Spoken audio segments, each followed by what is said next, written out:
Salut tout le monde, ici Wes, et aujourd'hui je vais vous présenter un tout nouveau jeu. C'est un RTS Battle Royale.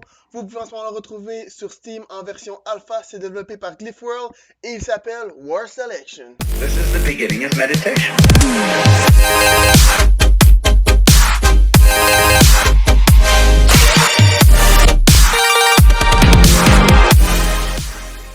Donc, comme que je disais, War Selection, c'est un RTS, donc un jeu de stratégie en temps réel. Ce qui est vraiment intéressant à propos de ce jeu, en fait, c'est que les développeurs ont vraiment pris le temps de créer une très grande variété de modes de jeu. Ok, donc, le premier mode de jeu, c'est le mode chacun pour soi. Le mode chacun pour soi qui peut accueillir jusqu'à 30 joueurs par partie. Le but du jeu étant d'éliminer tous les joueurs adverses en détruisant leur bâtiment principal ou en construisant une merveille et en la défendant jusqu'à la fin d'un compte à rebours. Donc en fait, c'est vraiment un mode Battle Royale version RTS. Je trouve que c'est vraiment très innovateur que War Selection a vraiment innové et introduit ce mode de jeu dans leur RTS. Par la suite, on a les personnes équipes. Les personnes équipes, c'est exactement le même principe. Donc, le match peut accueillir jusqu'à 30 joueurs. Les 30 joueurs vont être divisés en deux équipes distinctes qui vont devoir s'affronter pour la victoire. En troisième, on a les batailles de classement. Donc, les batailles de classement, malheureusement pour l'instant, on n'a que les 1v1. Faut pas oublier non plus que War Selection, c'est vraiment toujours une version alpha. Donc, on espère vraiment que les 2v2, 3v3, 4v4 vont sortir. Parce que je trouve que les ranked team match sont vraiment très intéressantes, très intenses, comme on peut voir par exemple dans d'autres RTS comme StarCraft 2. Le mode bac à sable maintenant. Le mode bac à sable, c'est vraiment un mode pour laisser aller votre imagination. Vous pouvez y aller pour construire une cité comme vous le voulez, ou simplement en fait pour tester les boss du jeu, parce que dans le mode bac à sable, il n'y a aucun ennemi qui va vous déranger. Après, le mode survie. Le mode survie, en fait, c'est un mode de jeu défensif, que vous devez vraiment construire une base défensive, avoir une bonne économie, puis vous défendre contre plusieurs vagues d'ennemis qui vont évoluer puis qui vont venir vous attaquer constamment. Par la suite, on a aussi le mode escarmouche. Le mode escarmouche qui est toujours en développement. Ça se trouve en fait à être les humains contre des IA pour vous entraîner. Donc j'ai bien hâte de voir à quoi vont ressembler les IA du jeu. Puis par après, on a le mode campagne qui est aussi toujours en développement. Il y a un autre mode de jeu aussi qui est disponible. Pour une raison X, Y, Z, il n'est pas avec les autres modes de jeu en ce moment, mais seulement en partie privée. C'est le mode Armageddon que je trouve fantastique. J'ai vraiment hâte de l'essayer en fait. En fait, le but du jeu, c'est encore une fois de gagner la partie en éliminant tous les ennemis sur la carte. La façon dont fonctionner, par contre, c'est que le match va pouvoir accueillir jusqu'à 62 joueurs. Donc, c'est vraiment malade. À chaque temps de temps, par contre, une pluie de météorites va s'abattre sur la map pour détruire le territoire le plus petit. Donc, quand vous allez commencer une partie, vous allez vraiment devoir rapidement vous étendre, élargir en fait votre territoire en construisant ou en éliminant les joueurs adverses pour pouvoir vraiment acquérir le plus de territoire possible.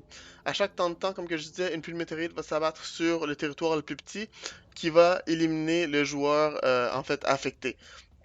Donc c'est vraiment en fait une course contre la montre. Moi je trouve ça vraiment super comme idée puis j'ai vraiment hâte de l'essayer.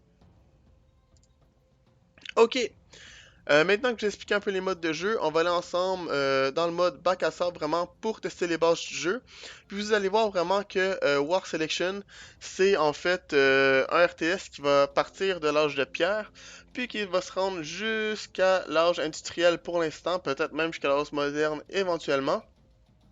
À chaque fois que vous allez en fait évoluer à travers les âges, vous allez avoir un choix en fait de nation que vous allez devoir faire. Donc par exemple, vous allez commencer à avoir un choix entre l'Asie, l'Europe, l'Afrique et l'Amérique, qui va par la suite se diviser. Par exemple, si j'ai choisi l'Asie en Asie de l'Est ou en Asie de l'Ouest, qui va par la suite encore une fois se diviser dans un pays distinctif comme par exemple la Chine ou le Japon ou l'Inde, etc.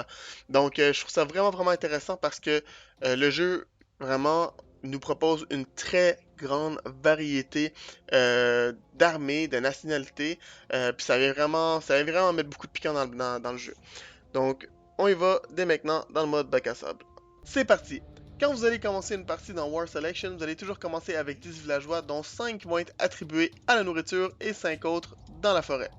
Vous allez aussi commencer avec un bastion, qui est un monument défensif, avec un frondeur à l'intérieur, puis votre hôtel, qui est en fait votre bâtiment principal que vous voulez absolument défendre, parce que si vous le perdez, vous perdez automatiquement la partie. Si vous regardez juste ici en haut à droite de l'écran, vous allez voir qu'il y a deux nombres, un en rouge, un en vert. Le vert, en fait, vous indique que vous pouvez augmenter la capacité totale de population du moment. Puis si c'est en rouge, en fait, ça va vous dire que vous avez atteint votre maximum. Donc en ce moment, c'est 12 sur 12. Donc ça indique que je suis à mon maximum de capacité actuelle, mais que je peux toujours créer plus de maisons. Donc, ce que je vais faire, je vais prendre un villageois, je vais créer quelques maisons. Donc je vais en faire 4. Il m'en manque une, et voilà. Pour commencer, puis pendant ce temps-là, je vais vous expliquer les autres ressources.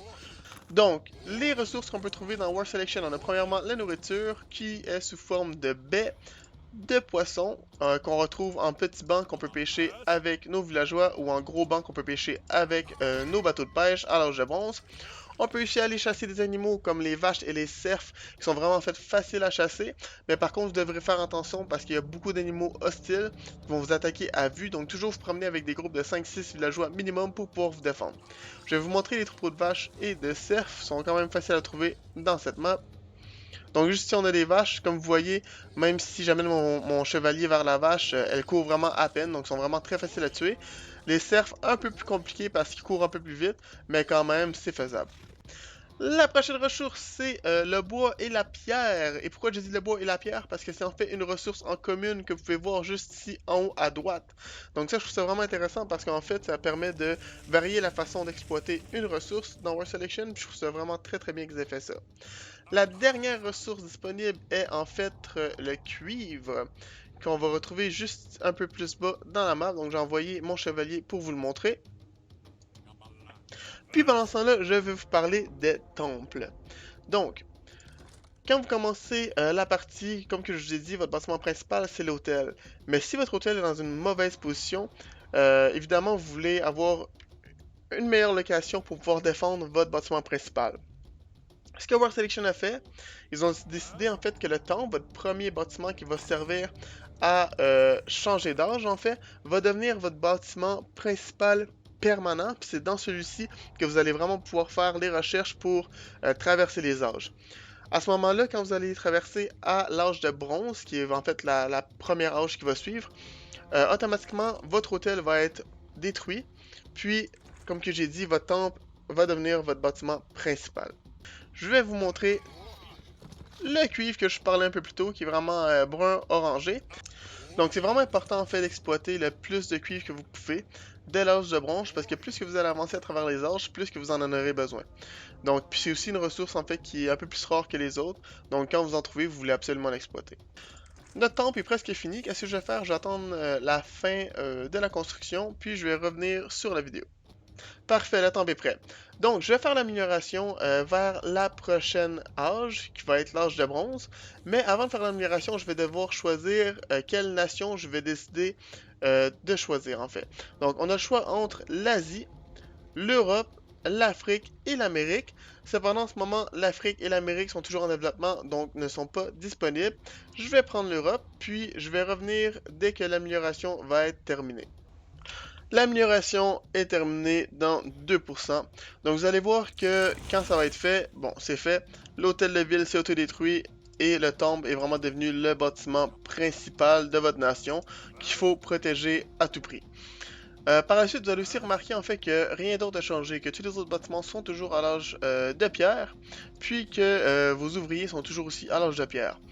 Pour pouvoir faire l'amélioration, vous pouvez juste cliquer sur votre bâtiment, puis cliquez en fait sur le bouton d'amélioration qui va se trouver au-dessus de la photo principale de votre bâtiment.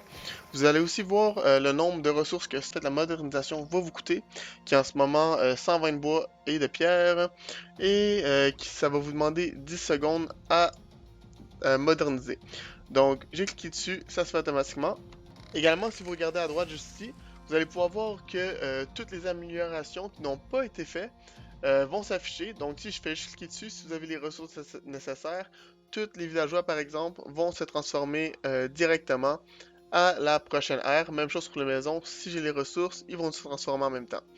Donc, c'est vraiment important en fait de faire les améliorations de bâtiments et d'unités parce que si vous essayez d'atteindre les prochaines âges, ça sera impossible car ça fait partie des prérequis en fait d'avoir vos bâtiments qui sont à l'âge moderne. Donc, la dernière chose que je voulais vous montrer aujourd'hui, c'était les fermes. Donc, les fermes, en fait, qui est la dernière façon de récolter de la nourriture. Voilà, la ferme est prête. Donc, les fermes vont toujours produire soit du bétail, soit du blé, dépendamment de votre nation.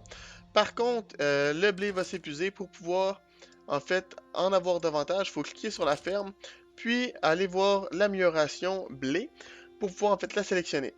L'amélioration va vous coûter des ressources de bois et de pierre, mais va vous permettre en fait d'avoir davantage de nourriture à exploiter. C'est vraiment la meilleure façon de pouvoir exploiter de la nourriture dans le jeu. Puis qu'est-ce qui est vraiment aussi intéressant à propos des fermes, c'est qu'on peut vraiment y mettre le nombre qu'on veut des villageois. Donc si je veux en mettre 40 sur ma ferme, je peux en mettre 40, il n'y a pas de problème. Donc c'était tout pour aujourd'hui. Je vais vraiment montrer les bases de War Selection. Dans la prochaine vidéo, je vais vous parler vraiment plus en profondeur de l'âge de pierre pour commencer. J'espère que vous avez aimé. Si vous avez aimé, abonnez-vous. Sur ce, je vous dis à la prochaine.